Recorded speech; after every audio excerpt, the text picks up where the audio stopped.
ನಮಸ್ಕಾರ.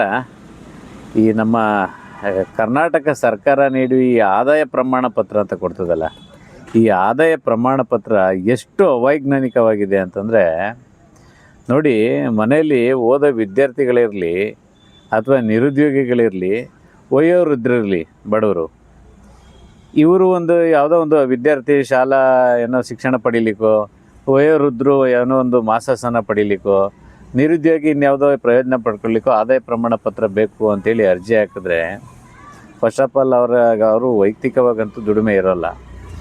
ಅವರು ಅರ್ಜಿ ಏನಾದ್ರು ಆಗ್ತು ಅಂತಂದರೆ ಇವರಿಗೆ 1 ಲಕ್ಷ 2 ಲಕ್ಷ ಆದಾಯ ಬರ್ತಾಯಿದೆ ಅಂತೇಳಿ ಕೊಟ್ಬಿಡ್ತಾರೆ. ಅದು ಯಾವ ಥರ ಆಗ್ತಾರೆ ಅಂತಂದರೆ, ಒಂದು ಮನೇಲಿ 5 ಜನ ಇದ್ದರೆ ಅದರಲ್ಲೂ 4 ಜನ ಆದಾಯವಂತರ ಇರೋಲ್ಲ, ಯಾರೋ ಒಬ್ಬರು ದುಡಿತಾ ಇರ್ತಾರೆ. 5 ಜನಕ್ಕೂ 1 ಲಕ್ಷ 2 ಲಕ್ಷ ಅಂತ ಆದಾಯನ ಕೂರಿಸ್ಬಿಡ್ತೀವಿ. ಕೇಳಿದ್ರೆ ಇದು ಕುಟುಂಬದ ಆದಾಯ, ಯಾರೇ ದುಡಿದ್ರೂ ಅಲ್ಲಿಗೆ ಆದಾಯ ಹೋಗುತ್ತೆ ಅನ್ನೋ ಪ್ರಶ್ನೆಗೆ ಉತ್ತರ ಸಿಗುತ್ತೆ. ಸೊ ನಾನು ಕೇಳೋದು ಏನು ಅವೈಜ್ಞಾನಿಕತೆ ಏನು ಅಂತಂದರೆ, ನೀವು ವಿದ್ಯಾರ್ಥಿ ಸಲ್ಲಿಸಲಿ, ನಿರುದ್ಯೋಗಿ ಸಲ್ಲಿಸಲಿ, ವಯೋವೃದ್ಧರು ಸಲ್ಲಿಸಲಿ, ಮಹಿಳೆಯರು ಸಲ್ಲಿಸಲಿ, ಮತ್ತು ಕುಟುಂಬದ ಮುಖ್ಯಸ್ಥರೇ ಸಲ್ಲಿಸಲಿ, ಎಲ್ಲರಿಗೂ ಇಂಡಿವಿಜುವಲಾಗಿ ಅರ್ಜಿ ತಗೊಂಡು ಇಂಡಿವಿಜುವಲಾಗಿ ಕೊಡೋದ್ರ ಬದಲು ಇಂಡಿವಿಜುವಲಾಗಿ ಕೊಟ್ಟರೂ ಕುಟುಂಬದ್ದೇ ಆಗ್ತಾಯಿದ್ದೀರಿ ಆದಾಯನ. ಹಿಂಗಿರುವಾಗ ಒಂದು ಕುಟುಂಬಕ್ಕೆ ಒಂದು ಆದಾಯ ಪ್ರಮಾಣ ಪತ್ರ ಕೊಡಿ ಸಾಕು.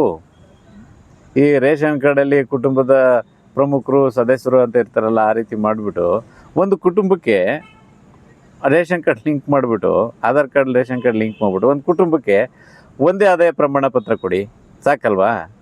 ಇಲ್ಲ, ಹಿಂಗೆ ಮಾಡೋಕ್ಕಾಗಲ್ಲ, ನಾವು ಇಂಡಿವಿಜುವಲಾಗಿ ಕೊಡಬೇಕು ಅನ್ನೋದಾದರೆ ನೀವು ವ್ಯಕ್ತಿಯ ತಲಾ ಆದಾಯದಂತೆ ಆದಾಯ ಪ್ರಮಾಣ ಪತ್ರ ಕೊಡಬೇಕಾಯ್ತದೆ. ಹಂಗಾದರೆ ಅಲ್ವಾ? ಇದೊಂಥರ ಒಂದು ಹಾಸ್ಯಾಸ್ಪದ ಅನಿಸುತ್ತೆ. ಈ ಬಗ್ಗೆ ನಮ್ಮ ಕರ್ನಾಟಕ ರಾಜಕಾರಣಿಗಳಂತೂ ತಲೆ ಕೆಡಿಸ್ಕೊಳ್ಳಲ್ಲ. ಈ ಶಾಸಕರು ಇರೋದು ಶಾಸನ ಮಾಡೋಕ್ಕೆ, ಅದು ಬಿಟ್ಟು ಬೇರೆ ಏನೇನೋ ಮಾಡ್ತಾಯಿರ್ತಾರೆ. ಇಂಥ ಸಮಸ್ಯೆಗಳನ್ನು ಕನಿಷ್ಠ ಪಕ್ಷ ಈ IAS KS ಅಧಿಕಾರಿಗಳಿದ್ದಾರಲ್ಲ, ನೀವಾದರೂ ಇದ್ರ ಬಗ್ಗೆ ಚಿಂತನೆ ಮಾಡಬೇಕಲ್ವಾ?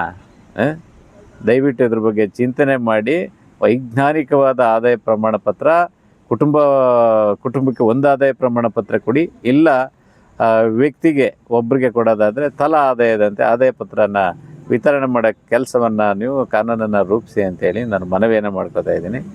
ನಮಸ್ಕಾರ.